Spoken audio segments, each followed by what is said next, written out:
یہاں پہ المطلب الصابع اجرت الاعمال،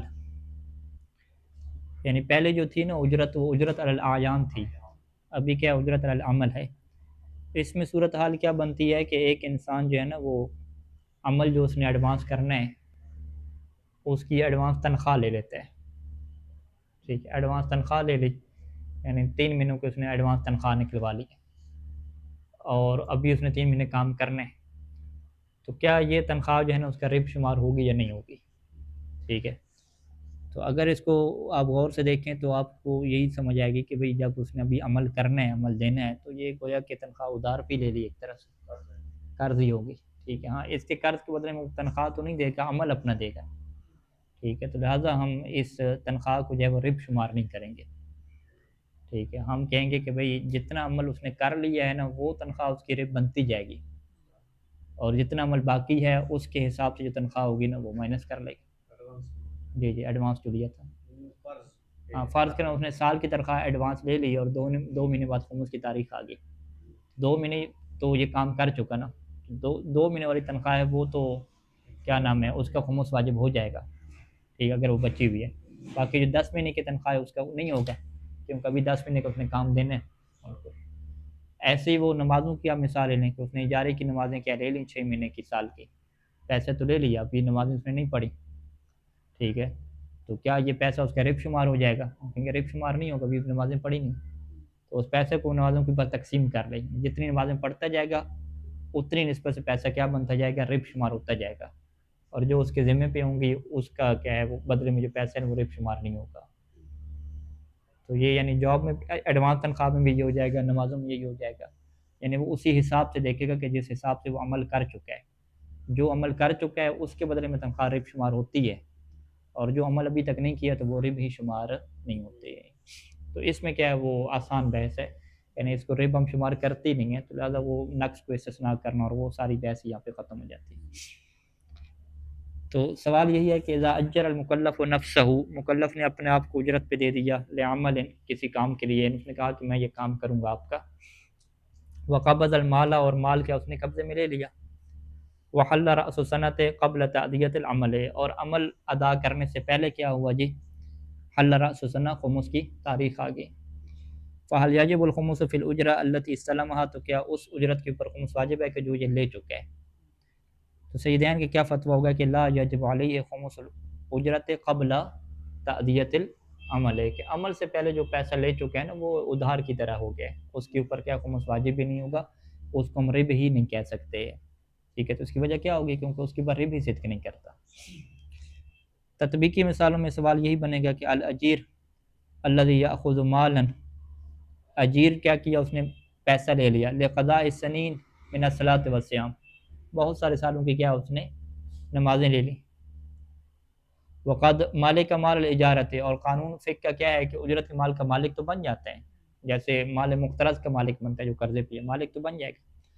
فحال یخمس جمیع ما بیدہ، تو کیا وہ جو بھی اس کے ہاتھ میں ہے وہ سب کا خمس نکالے، عند رأس سنہ، جب جو ہے وہ سال آئے گا، اور یقسط علی الحساب، یا اس کو جو ہے وہ حساب کے اوپر تقسیم کرے کہ جس حساب سے نمازیں پڑھ لی ہیں اس کا وہ دے، اور جس حساب سے نمازیں نہیں پڑھی اس کا نہ دے۔ تو سیدان کہ کیا ہوگا کہ یقسط علی الحساب، کہ یہ اسی حساب کے اوپر کیا ہے اس کو تقسیم کرے، قسط اس کی کیا بنا لے۔ اچھا، اگلا جو مطلب ہے کہ الثمن المستلم لبیع حاصل عدت سنوات، ٹھیک ہے، حاصل کیسے کہتے ہیں؟ جو چیز حاصل ہوگی، ابھی حاصل نہیں ہوئی، لبیع حاصل یعنی حاصل ہونے والی چیز، یعنی یہ پھلوں کے لیے لفظ استعمال ہوتا ہے کہ جو پھل بھی اس کے باغ کے حاصل ہوں گے یہ ان کو ابھی سے بیچ رہے ہیں، ٹھیک ہے، کب حاصل ہوں گے؟ لبیع حاصل عدت سنوات، یعنی بہت سارے جو سالوں میں یہ اس سے جو حاصل ہوگا نا، جو بھی پھل حاصل ہوتا جائے گا اس کو میں بیچتا ہوں، اور اس کے بدلے میں کیا پیسے میں لے لیتا ہوں، ٹھیک ہے، یعنی کیونکہ پھلوں وغیرہ کی جو بیع و شراء میں کیا ہے کہ اگر 2 سال یا اس سے زیادہ کی بیع کرتے ہیں تو وہ جائز ہوتی ہے، یہ 2 سال سے زیادہ یعنی 4 سال کے لیے کیا ہے اپنے باغ کو بیچ دیتا ہے، یعنی باغ کو نہیں بیچا، باغ کا جو ماحصل ہے نا، جو پھل ہیں وہ کیا اس نے بیچے ہیں، اور اس کا پیسہ بھی کیا ایڈوانس لے لیا۔ اب یہاں پہ اس کا کیا حکم ہوگا؟ تو اس کا حکم وہی ہوگا جو شروع میں ہم نے بیان کیا تھا، کون سا؟ اجارہ دینے والا، عین کیا ہے اس نے اجارے پہ دی، تو اس کا حکم بالکل ایک سیم ہی ہوگا. یعنی ہم کیا کہیں گے، یہ جو 4 سال کے اس نے پیسہ لے لیا یہ کیا شمار ہو جائے گا، اس کا رب شمار ہو جائے گا. ٹھیک ہے جی، کیونکہ اس نے تو کوئی بدلے میں عمل نہیں دینا نا، بلکہ باغ نے وہ دینے ہیں پھل وغیرہ خود. ٹھیک ہے، لہٰذا اس کو ہم قرضہ بھی نہیں کہہ سکتے. ٹھیک ہے، کہ یہ اس کے ذمہ پہ کوئی چیز ہو دینا. تو یہ اس کا مالک ہو جائے گا. مالک ہونے کے ساتھ ساتھ یہ عرفاً رب بھی شمار ہو جائے گا. 4 سال کے لیے اس نے باغ کے کیا پیسے لے لیے پہلے سے. اور فقط اس میں استثناء کا کیا آپشن ملے گا کہ اس باغ کے اندر جو مسلوب المنفعت ہونے کی وجہ سے نقص پیدا ہوا، کہ اگر اس باغ کی اب یہ قیمت لگائے اور کسی کو بیچے اور اسے کہے کہ میں باغ تو بیچتا ہوں لیکن 4 سال تک آپ کو اس سے کچھ نہیں ملے گا، تو اس کا ریٹ کم لگے گا. تو جتنا ریٹ اس کا کم لگے گا وہ کیا کر لے گا، استثناء کر لے گا اور باقی کا کیا نکالے گا، خمس نکالے گا. یعنی بالکل وہی جو حکم ہم نے بیان کیا تھا کل کے درس میں، بیان ہی وہی حکم کیا ساری کی ساری یہاں پہ تطبیق ہوگی. لو باع المزارع، مزارع کسان اگر وہ کیا ہے بیچ دیتا ہے حاصل مزرعت ہی، اپنے جو کھیت کا حاصل ہے نا، ٹھیک ہے، گندم ہو یا پھل ہو جو بھی ہے، لخمس سنوات 5 سالوں کے لیے بیچ دیتا ہے. کون سے 5 سال؟ قادمت جو آنے والے ہیں. فہل یجب الخمس فی کامل ثمن، تو کیا پورے پیسے میں خمس واجب ہو جائے گا؟ اور ثمن حاصل صنعتی فقط، یا اسی سال میں جو پھل ہوئے اور اس کے بدلے میں جو پیسہ لیا فقط اسی کا خمس ہوگا؟ تو سیدین کیا فرماتے ہیں کہ لو باع المکلف حاصل مزرعتی لعدت سنوات قادمت فیجری علی الثمن نفس ما ذکرناه فی المطلب السادس. کون سا مطلب سادس؟ فی ما لو اجر دارہ لعدت سنوات، جو گھر کو دیتا تھا زیادہ سالوں کے لیے وہی حکم یہاں پہ جاری ہوگا. بمعنی، اس کا معنی کیا ہے کہ ان کامل ثمن یکون من ارباح سنت البیع، جتنا بھی اس نے پیسہ لیا سارے کا سارا وہ رب سنہ ہی شمار ہوگا، اسی سال کا کیا رب شمار ہو جائے گا. ولیکن لا یجب علیہ اخراج خمسی کاملا، لیکن اس کے اوپر پورے کا خمس کرنا واجب نہیں ہوگا. بل بعد استثناء مقدار نقص، بلکہ اس نقصی مقدار کے استثناء کرے گا الوارد علی المزرعۃ، جو اس مزرعہ اور کھیت کے اوپر آیا ہے. کس سبب سے؟ کہ کونہا مسلوبۃ المنفعۃ فی المدۃ الباقیۃ بعد انتہاء سنہ، سال گزرنے کے بعد جب خمس کی تاریخ آئے گی تو اس کے بعد جو باقی مدت رہتی ہے اس ٹائم پہ وہ باغ کیا رہتا ہے، مسلوب المنفعت رہتا ہے. تو ظاہری بات ہے اس کا ریٹ کیا ہو جائے گا، تھوڑا ہو جائے گا. اب مثال تطبیقی اس کی بنا رہے ہیں وہی والی، فقط یہاں پہ وہ چینج کر رہے ہیں گھر وغیرہ کو. لو کانت المزرعۃ قیمت ملین ریال، کھیت کی قیمت کیا ہے، 10 لاکھ ہے. اس کا اس نے پھر بیچا جی 10 سنین، 10 سالوں کے لیے بیچا کتنے میں؟ 4 لاکھ میں. تو 4 لاکھ کیا ہو جائیں گے، 400 الف، یہ کیا ہو جائیں گے من ارباع هذا السنہ، یہ اس سال کا کیا رب ہو جائے گا. ولكنه لا يخرج خمس كامل المبلغ وانما يستثني منه مقدار النقص، مقدار نقص کا استثناء کرے گا. کون سا نقص؟ الوارد علی قیمت المزرعۃ کونہا مسلوبۃ المنفعۃ 9 سنوات. ٹھیک ہے، 1 سال گزرا خمس کی تاریخ ہے، باقی 9 سال رہتے ہیں نا. تو 9 سال تک یہ جو باغ مسلوبۃ المنفعت ہے اس کا کتنا جو ہے وہ نقص پیدا ہوا. فلو فرضنا، اگر ہم فرض یہ کریں کہ ان قیمت المزرعۃ مسلوبۃ المنفعت، کہ اس مزرعہ کی قیمت جو کہ مسلوبۃ المنفعت ہے اس کی قیمت کتنی ہے جی، مسلوبۃ منفعت 9 سنوات قادمت ہوا، وہ قیمت کتنی ہے، 8 لاکھ ریال ہے. تو فنقص من قیمتها، ٹھیک ہے، کہ اسے کیا پڑھیں گے 200 الف ریال، تو اس کی قیمت سے کتنے نقص ہو جائیں گے، 2 لاکھ ریال کیا ہے نقص ہو جائیں گے. فہنا ننقص 200 الف، تو یہاں پہ ہم کیا کریں گے، 2 لاکھ کا استثناء کر لیں گے من ال400، وہ جو 4 لاکھ نے قیمت کے لیے تھے اس سے 2 لاکھ کا استثناء ہو جائے گا. 2 لاکھ بچ جائے گا تو اسی 2 لاکھ کا کیا ہوگا، خمس واجب ہوگا. خمس تب کا واجب ہوگا کہ اذا لم یصرف ھذا، اذا لم یصرف منها فی مونت سنتی، کہ جب اس نے اس 2 لاکھ کو مونت سنہ میں استعمال نہ کر لیا ہو. والا استثناء مقدار المصروف، وگرنہ تو کیا ہے مقدار مصروف بھی وہ استثناء کر لے گا نا. فی مونت سنت ایضا، یعنی وہ مصروف جو اس سال میں ہوا ہے اس کو بھی کیا استثناء کر لے گا. وہ کہے گا 4 لاکھ تھے، 2 لاکھ تو میرا خرچہ ہو گیا، پیچھے 2 لاکھ بچے ہیں، یہ 2 لاکھ اسی نقص کے بدلے میں استثناء ہو گئے، پیچھے کچھ بھی نہیں بچا، خمس پہ کیا واجب نہیں ہوگا. پیچھے بھی اور یہاں بھی اس طرح کیوں نہیں کرتے کہ مثلا 4 سال کا لیا ہے تو 1 سال کا بھی ہاں جی خمس دے دے، 3 سال کو بعد پھر اگلے سال 1 سال کا دے، پھر اس کے اگلے سال 1 سال کا دے، یعنی اس کرائے کو تقسیم کر لے، کیونکہ وہ کرائے کو تقسیم نہیں کر سکتے نا، وہ کرایہ اسی سال کا رب ہے. جیسے مجھے 2 لاکھ 4 لاکھ مل گیا کہیں سے، لیکن اگلے سال کا نقصان تو ایڈوانس آ گیا نا، جو اگلے سال اس کو ملنا تھا 1 لاکھ. ہاں وہ ایڈوانس اس وجہ سے آیا کیونکہ ابھی جو میرے پاس ہے نا خمس کی تاریخ کے اوپر جو میرا راس المال ہے وہ تھوڑا ہو گیا ہے. راس المال کا کیا قانون ہے کہ اس کا جو نقص ہوتا ہے وہ استثناء کرنے کے بعد رب اس کا بنے گا. ہاں تو وہ تھوڑا ہو گیا تو اس کا استثناء کر لیں گے. راس المال کی قیمت گر جاتی ہے تو تھوڑا ہو گیا نا، اس کو استثناء کریں گے. اس کی مثال وہی ہے کہ جو دکان میں فریج وغیرہ لی تھی ساری، اس کی قیمت گر گئی، اے سی کی قیمت، فریج کی قیمت، تو وہ بھی آخر پہ استثناء کرے گا جتنی قیمت اس کی گری ہے. تو یہ آخر پہ قانون آئے گا ہمارے پاس استثناء والا نا، نقص جبران خسران والا. جو بھی نقص ہوگا انسان اس کو جبران کرتا ہے، تب جا کے وہ منفعت اور پروفٹ اس کا نکلتا ہے.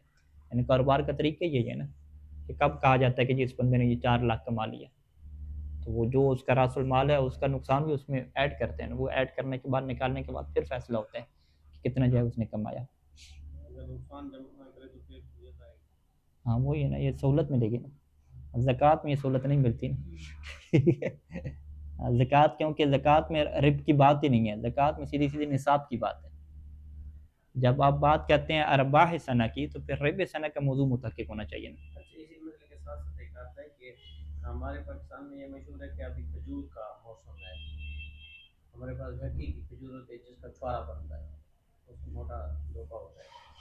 اب وہ کہتے ہیں کہ علماء اس کو آپ ایڈوانس نہیں بیچ سکتے، اس میں اگلے سال کے لیے اس کا پھل نہیں بیچ سکتے، 2 سال کا اکٹھا بیچیں گے جب تک زمین میں لاگیں گے. جب تک وہ اس کا رنگ چینج نہ ہو، دھوکا بند نہ جائے، خاصی اور آنر کی سمجھ نہ آ جائے تب تک.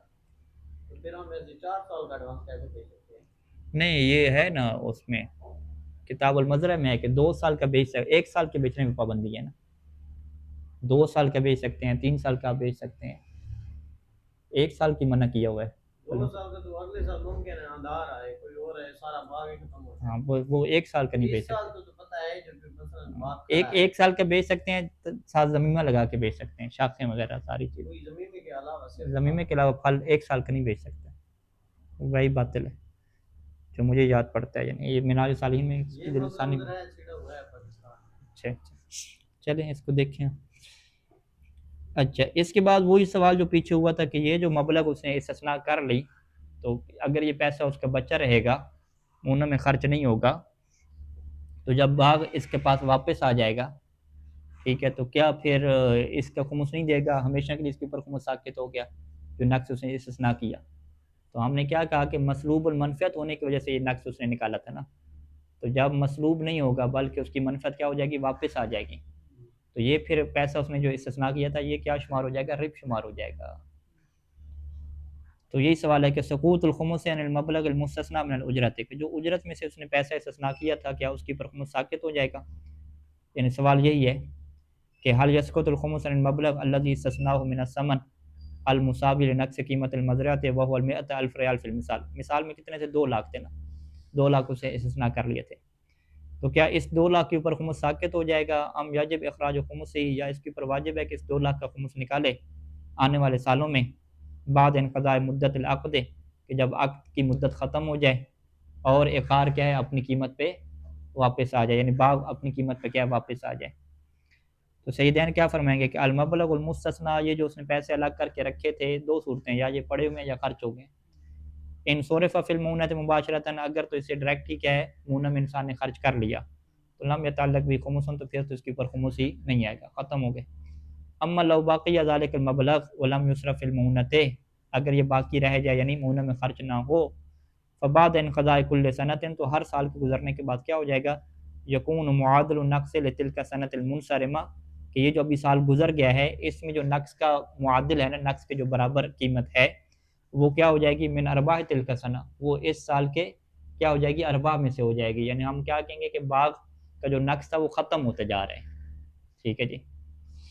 فلو لم یصرف فی مونتھا، پس اگر اس سال میں اگر اس پیسے کو مونہ میں خرچ نہ کیا گیا ہوگا اور وہ جو نقص کا معادل ہے وہ رب شمار ہو جائے گا، تو پھر اس کے اوپر کیا ہو جائے گا؟ خمس نکالنا واجب ہو جائے گا. یعنی ہم کیا کہتے ہیں کہ 1 سال گزرنے کے بعد اس باغ کی قیمت پہلے 8 لاکھ لگائی تھی، ابھی 1 سال گزرنے کے بعد کیا ہو جائے گی؟ اس کی 9 لاکھ قیمت ہوگی. ٹھیک ہے، تو 1 لاکھ کیا ہو گیا؟ اس کے واپس آ گیا ایک طرح سے. تو اس 1 لاکھ کے اوپر کیا ہو جائے گا؟ خمس واجب ہو جائے گا اگر یہ پڑا ہوا ہے، خرچ نہیں ہوا. ٹھیک ہے. اب جو مطلب سادسہ ہے نا وہ ہے کہ الاجرت المدفوعہ مقدماً، کہ جو آپ ایڈوانس اجرت دے دیتے ہیں، ٹھیک ہے، گھر ہم کرائے پہ لیتے ہیں، 6 مہینے کا کرایہ اکٹھا دے دیتے ہیں، سال کا اکٹھا دے دیتے ہیں، اور فرض کریں کہ خمس کی تاریخ ہماری 2 مہینے کے بعد ہے، تو خمس کی تاریخ کے بعد والے جو ہم نے رہائش رکھنی تھی اس کا کرایہ بھی ہم نے ابھی سے دے دیا ہے، ٹھیک ہے۔ تو سوال کیا ہے کہ لو استاجر المکلف دارا لسکناہ لعدۃ سنوات، مکلف نے ایک گھر کرائے پہ لیا اور اپنی رہائش کے لیے، وہ دکان وغیرہ کے لیے تو نہیں ہے، مونہ کے لیے، لیکن وہ اس سال کا مونہ نہیں ہے بلکہ لعدۃ سنوات، بہت سارے سالوں کے ہے۔ ودفع الاجرت مقدما، یہ عدت سنوات کا مطلب کیا ہوتا ہے؟ خمس کے سال یہاں پہ شمار کیے جاتے ہیں نا، ان 2025 2026 یہ والے نہیں ہوتے، خمس کی تاریخ والے جو سال ہیں، ٹھیک ہے۔ ودفع الاجرت مقدما، اور اس نے کیا کیا؟ ایڈوانس میں اس کا کرایہ بھی دے دیا۔ فہل یجب الخمس، تو کیا خمس واجب ہو جائے گا؟ فی ما دفعہ، کہ جو اس نے دیا ہے، من اجرت السنین الآتیہ، آنے والے سالوں کی اجرت اس نے جو دے دی ہے، لأنہ صرف فی غیر مونۃ سنتی، یعنی خمس کو وہ سوال کیوں کر رہے ہیں؟ کیونکہ جو مونہ میں ہمیں استثناء ملتا ہے وہ کون سا ملتا ہے؟ مونۃ السنہ کا استثناء ملتا ہے نا۔ مونۃ السنہ کیا مطلب ہوتا ہے؟ اسی ایک سال کا، یعنی ہم نے یہ قانون دیا تھا نا کہ خمس اس پیسے کے متعلق ہو جاتا ہے، لیکن ہمیں اجازت ملی ہے کہ 1 سال تک ہم اسے استعمال کر سکتے ہیں، تو 1 سال تک کی ہمیں اجازت ہے نا مونہ بنانے کی، کہ 1 سال میں آپ اپنا مونہ جو بنتا ہے وہ بنا لیں، باقی جو بچے کا وہ خمسین ہے۔ ابھی تو ہم نے کیا کیا کہ 1 سال کا مونہ نہیں بنایا، وہ پیسے ہم نے دے دیے، اگلے سالوں کے مونہ کے لیے بھی دے دیے، 4-5 سال کا ہم نے مونہ کیا استثناء کر لیا، 4 سال کا مونہ کے لیے ہم نے پیسہ کیا ایڈوانس میں دے دیا، لگا دیا، تو یہ جو 4-5 سال کے لیے ہم نے اپنا پیسہ خرچ کر دیا، کیا اس کی اجازت ہمیں ملے گی؟ حالانکہ ہمیں فقط 1 سال کے خرچے کی اجازت ملی تھی، تو ہم تو 1 سال سے زیادہ پہ ہم خرچہ کر رہے ہیں، تو قانون کے مطابق تو کیا ہونا چاہیے کہ فقط 1 سال کی جو اجازت ملی ہے اس کو وہ استثناء کر لے، ٹھیک ہے۔ جو 1 سال سے زیادہ کی بات آئے گی تو وہ استثناء نہیں کر سکتا، کیونکہ اس کی اجازت تو تھی نہیں، جس سال اس کی آمدن ہے اسی سال خمس اس کے متعلق ہو گیا، اور اسی سال کے اندر اس کو استعمال کی اجازت تھی، تو اس نے اس سال بھی استعمال کیا اور اگلے سال کے بھی ایڈوانس کیا استعمال کر دیا، تو قانون کے مطابق کیا ہونا چاہیے کہ اگلے سال کا جو استعمال ہوا ہے اس کے اوپر خمس ہونا چاہیے، ٹھیک ہے۔ تو بہرحال اس میں مزید کیا یہ دقت کر رہے ہیں، کہتے ہیں کہ ہمارے پاس کیا بہت سارے حالات ہیں، جواب میں دیکھیں۔ پہلا یہ ہے کہ یدفع الاجرۃ من مال لا خمس فیہ، کہ یہ جو اس نے کرایہ ایڈوانس دیا ہے یہ اس پیسے سے دیا ہے کہ جس کے اندر خمس وہی واجب نہیں ہوتا، جیسے مال موروث پڑا ہوا تھا اس کے پاس، اول مال المخمس، یا یہ جو اس نے اجرت دی ہے نا یہ مال مخمس سے دی ہے، پہلے اس نے خمس نکال دیا، خمس نکالنے کے بعد اس نے کیا دیا جی؟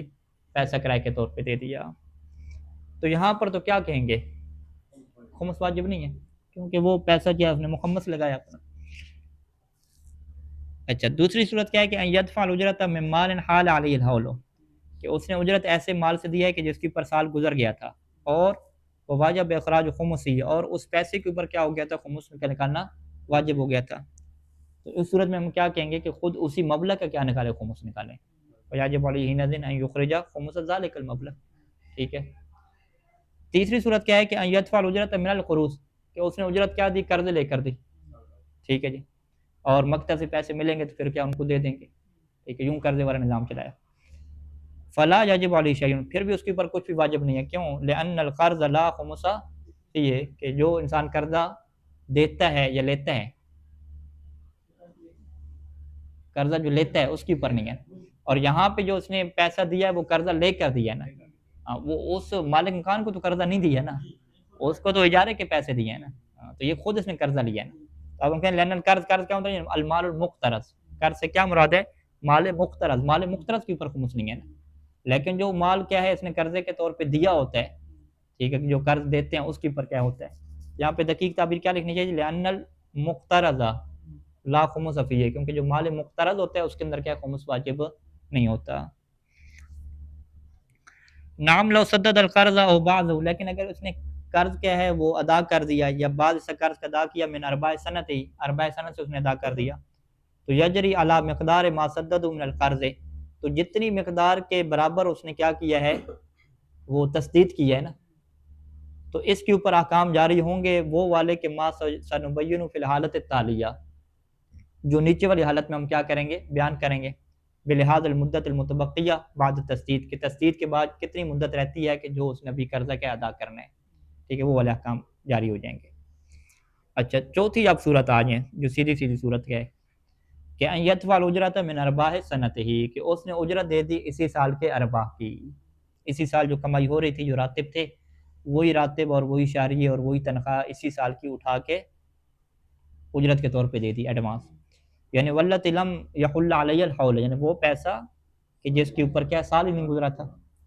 کما لو فرضنا ان شخصا راس سنتہ واحد ربیع، فرض کریں کہ ایک بندے کا جو راس سنہ ہے یعنی جو خمس کی تاریخ ہے وہ کیا ہے، یکم ربیع الاول ہے، ٹھیک ہے، وفی اثنین ثلاثہ، یعنی ربیع الاول کیا ہے، پہلا مہینہ ہوتا ہے، دوسرا ہے، تیسرا مہینہ ہے، محرم صفر ربیع الاول، ہاں تیسرا مہینہ ہے، ہاں ٹھیک ہے، 2 ربیع الاول، ہاں۔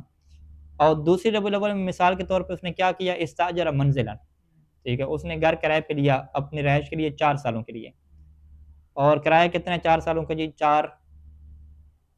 40,000 انہوں نے لگایا، 42 الف ریال ہے، 40,000 کیا ہے ریال ہے۔ تو وہی یعنی راس السنہ کی تاریخ گزر گئی، اس کے بعد نیا سال شروع ہو گیا نا، جو نیا سال شروع ہوا اسی نئے سال میں اس نے کیا ہے وہ گھر بھی کرائے پہ لیا، اور اسی نئے سال کی آمدن سے اس نے کیا دیا جی، 4 سال کے لیے پیسہ کیا ہے 40,000 بھی کیا دے دیا۔ فحینئذ یستثنی من المبلغ الاجارہ الذی دفع لصاحب المنزل اجرت هذه السنہ اے سنۃ ربیع الاول۔ اب یہاں پہ ہم کیا کہتے ہیں کہ 1 سال کی تو اسے اجازت ہے نا، ٹھیک ہے، اس کی جو یکم ربیع الاول گزری، 2 ربیع الاول کے بعد نیا سال شروع ہوا، تو نئے سال کی جو آمدن آئی ہے اس آمدن میں 1 سال کی تو اجازت دی ہے استعمال کی، تو لہٰذا وہ کیا کرے گا، جو 1 سال کی اجرت ہے نا اس کا وہ کیا کر لے، استثناء کر لے، ٹھیک ہے، 1 سال کی اجرت کتنے استثناء بنے گا یہاں پہ، 10,000 کیا بن جائے گا، ٹھیک ہے، وہی عشرۃ الاف ریال، فلا یجب فی الخمس، تو اس 10 میں تو کیا خمس واجب نہیں ہوگا، کیونکہ وہ مونہ میں کیا ہے اسی سال کے مونہ میں کیا لگ گئے، لأنه صرفها فی مونۃ سنتی، کیونکہ اس نے وہ 10 کہاں پہ صرف کر دیے، مونہ میں صرف کر دیے۔ واما الباقی، جو کہ 30 کیا ہزار ہے اس کا کیا کرے گا، تو ہم سوال کریں گے کہ 30,000 ریال کیا اس کے پاس ہیں یا نہیں ہیں، 30,000 ریال تو اس نے اجرت کے طور پہ دے دیے، تو 30,000 ریال کے بدلے میں اس کے پاس کیا ہے، گھر کی منفعت ہے، رہائش ہے، یعنی اس نے 1 سال کی رہائش کا استثناء کر لیا، 1 سال کا جو 3 سال کی رہائش ہے وہ اس کو مل گئی ہے ایڈوانس میں،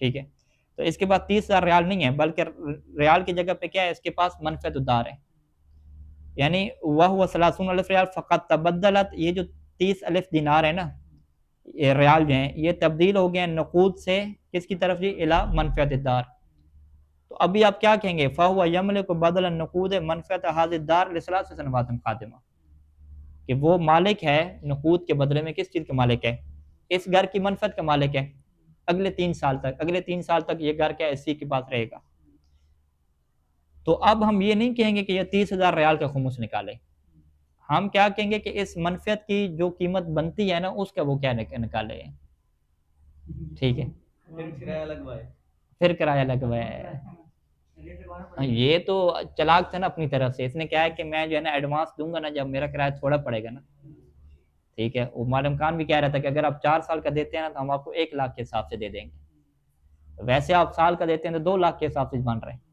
تو اس نے تو اپنا فائدہ سوچا نا کہ بھی چلو پہلے دے دیتے ہیں 4 سال کی تو وہ تھوڑا کرایہ پڑ جائے گا، خمس کے مسئلے میں آیا تو اس نے کہا کہ میں تو اسی پیسے کے دوں گا جو کرایہ کے طور پہ دیے ہوئے، تو فقیہ کیا کہے گا کہ وہ پیسہ آپ کے پاس کدھر ہے، آپ اس کے مالک ہی نہیں رہے، وہ تو چلا گیا، ابھی آپ کس چیز کے مالک ہیں، اسی گھر کی منفعت کے مالک ہیں نا، تو گھر کی منفعت کی جو قیمت فعلیہ بنتی ہے اس کا آپ نے خمس نکالنا ہے، تو گھر کی منفعت کی قیمت فعلیہ کیا 1 لاکھ بنتی ہے ابھی یا 2 لاکھ بنتی ہے، تو ہم کہیں گے کہ ابھی آپ جو گھر 1 سال گزر گیا تو ابھی گھر 3 سال کا رہ گیا نا، ابھی آپ اس 3 سال کی منفعت کا آپ کیا لگوائیں، حساب لگوائیں، 1 سال لگوائے گا یا 3 سال کا، ابھی 3 سال کے بعد موجود ہے، 3 سال کے لیے 1 سال کا تو دے دیا، آگے 3 سال رہ گئے، 3 سال کے لگوائے گا، تو 4 سال کا ہو سکتا ہے کرایہ اس کا تھوڑا بنتا ہو، 3 سال کا کیا ہے تھوڑا سا زیادہ بنتا ہوگا، فرق پڑے گا نا، 2 سال کا اس سے زیادہ بنے گا، 1 سال کا اس سے زیادہ بنے گا، تھوڑا سا کیا بنے گا اس میں زیادہ حساب آ جائے گا،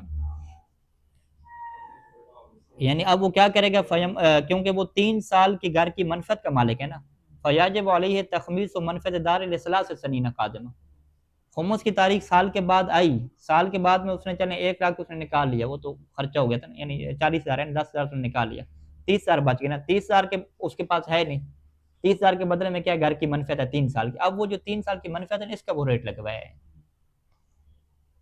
اور وہ ریٹ کیا ہو جائے گا جی, تخمیس و منفیت دار لسلاسی قادمہ بقیمتها الفعلیہ, اس 3 سال کی قیمت فعلیہ کا ریٹ لگوائے. وقت تخمیس کس ٹائم پہ, تخمیس کے ٹائم پہ جس دن کو خمس نکالے. فقط تکون الاجرت ہی نفسها, کبھی تو کیا ہو جائے گا اس کا جو ریٹ لگے گا وہ وہی اجرت ہوگی جو اس نے دی تھی, لا تتغیر, کوئی فرق نہیں ہوگا. اور کبھی کیا ہو جائے گا وقت ترتفع اسعار الاجارات, اور کبھی کیا ہو جائیں گے جو ہوتا ہے عام طور پہ کہ ایجار جو ہیں اس کا ریٹ کیا ہو چکا ہوگا, بڑھ جاتا ہے. وقت تنخواہ تو کبھی یہ بھی ہو سکتا ہے کہ ریٹ گر گیا ہو, فائدہ بھی ہو سکتا ہے. ٹھیک ہے, فن نتیجہ, پس نتیجہ کیا نکلے گا کہ انہ یلاحظ السعر, کہ وہ اسی منفعت کی کیا ریٹ کو دیکھے گا. لو ارادہ, وہ کیسے دیکھے گا کہ لو ارادہ, اگر یہ ارادہ کرے کہ این یؤجرہا, اس گھر کو اجارے پہ دے, اگرچہ دے نہیں سکتا وہ, تو اس کا کیا ریٹ بنتا ہے. وَيُخْرِجُ خُمُسَ ایجار الدار لثلاث سنوات بحسب ذلك السعر, اب یہی جو ریٹ لگے گا نا اسی حساب سے جو اس گھر کا کیا خمس نکالے گا, کہ 3 سال کے گھر کا جو ہے نا کیا ریٹ لگ رہا ہے وہ کیا نکالے گا. تو اب ایک دفعہ نکال دیا تو اب اگلے سالوں کی ٹینشن کیا ختم ہو جائے گی. تینوں سالوں کا کیونکہ خمس واجب ہو رہا ہے اسی سال کے لیے, اگلے سال کبھی آئیں گے تو خمس واجب ہوگا, ڈیٹ ہی نہیں آئے گی. نہیں, خمس واجب ہوتا ہے کہ جو بھی انسان کے پاس چیز ہو نا, رب ہو, اس کا خمس واجب ہوتا ہے. میرے پاس فرض کریں 20 لاکھ ہے, تو میں کیا 20 لاکھ میں اب بھی خمس نکالوں گا نا. تو آپ کہیں گے 20 لاکھ تو آپ نے اگلے 3 سالوں میں استعمال کرنا ہے نا. ٹھیک, میں کہوں گا نہیں ابھی 20 سال تو ابھی میرے پاس فائدہ ہے, میں اس کا نکالوں گا. تو گھر کی منفعت بھی ایسے ہے, آپ کہیں گے گھر کی منفعت 3 سال کے لے کے پڑی ہو نا, وہ تو بعد میں یوز ہونی ہے نا. ہم کہتے ہیں یوز بعد میں نہیں, لیکن مالک تو ابھی سے ہے نا, ابھی سے اس کے بعد فائدہ موجود ہے. یہ تو سہولت میں نے کہ ماشاء اللہ جی گھر تو میرے پاس 3 سال کا بک ہو چکا ہے, تو ابھی سے کیا ہے وہ سارے 3 سال کا کیا ہے وہ ریٹ لگوا کے اس کا خمس نکالے گا.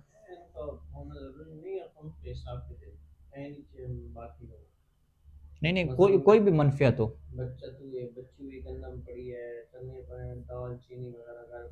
کہ جو وہ ہو یا آپ کو منفعت ہو نا, فائدہ بھی تو ایک چیز ہے نا.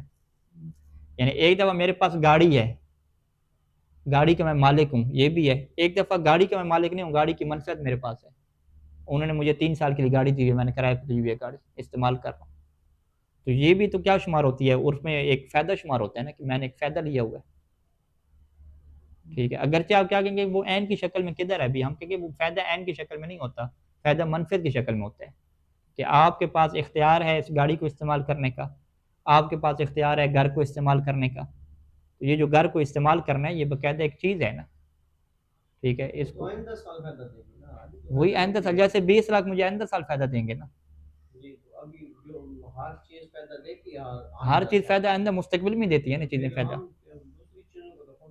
تو وہی نا, اس سے ہم کیا کہتے ہیں کہ ہم نے آئندہ سال کے لیے فرض کریں ہم نے سلنڈر 4 کٹھے سلنڈر لے لیے, وہ اگلے سالوں کے لیے لیے ہیں نا ہم نے, اندر مہینے کے لیے نا, خمس کی تاریخ کے بعد فائدہ دیں گے نا. تو یہی تو اسی تو رب کہتے ہیں نا, کہ آپ نے اس سال کا رب اکٹھا نہیں کیا بلکہ اگلے سالوں کا رب بھی اکٹھا کر لیا اپنے پاس, خمس سے نکالا جائے گا نا, ابھی سے نکالا جائے گا. آپ کو ہم اختیار کیا دیں گے, شریعت کیا اختیار دے گی کہ ٹھیک ہے 1 سال کا آپ استعمال کر لو جتنا ہوتا ہے, باقی جو آپ نے آئندہ سالوں کو بچا کے رکھا ہوا ہے وہ آپ کی بچت ہے, سیدھی سیدھی بچت ہے.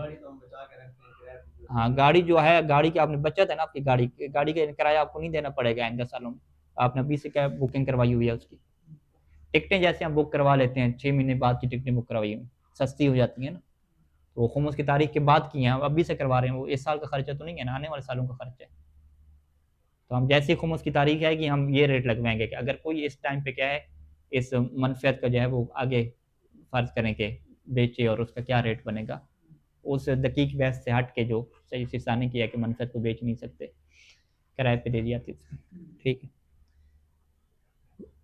صلی اللہ علیہ محمد. اچھا, اس کا ایک حاشیہ ہے, اس کو پھر کل پڑھتے ہیں. صلی اللہ علیہ محمد وآلہ اجمعین.